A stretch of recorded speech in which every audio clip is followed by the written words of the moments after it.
So dekat Boya Mic Mini ni kita ada AI sound feature, kita boleh ubah dua suara. For example, aku tukar dulu suara pertama iaitu suara macam angka, macam suara garau-garau sikit. Seperti kau tengok sekarang, suara aku dah lain tak? Ni adalah suara yang macam garau-garau, suara macam angka-angka sikit lah. And then kita tukar pula suara yang kedua iaitu suara macam perempuan cik mang sikit. Seperti kau tengok suara dia lain lagi sekali tak?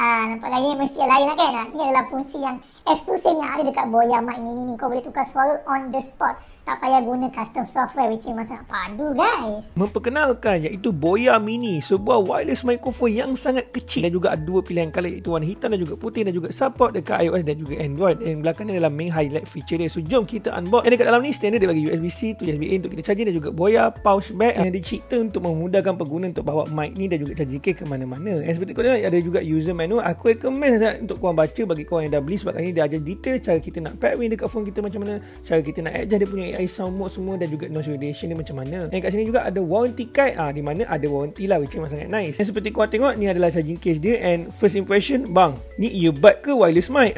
Itulah tu, kali pandang macam wireless earbud kan. Tapi kat dalam ni kalau kita buka ada dua mic transmitter, and juga dia ada provide dua receiver iaitu Type-C dan juga Lightning. Maknanya semua device boleh pakai lah. And seperti korang tengok, microphone ni kecil gila. Berat dia pun around 5 gram je. So memang padu gila lah. And dekat belakang mic ni pun siap sekali dengan clip dia. So jom aku payah microphone test macam mana guys. So yang menariknya mengenai mic Boya Mini ni, dia punya bateri boleh tahan up to 6 jam dalam single charging, dan juga boleh around 30 jam lasting kalau kita sekali bawa dengan charging case dia.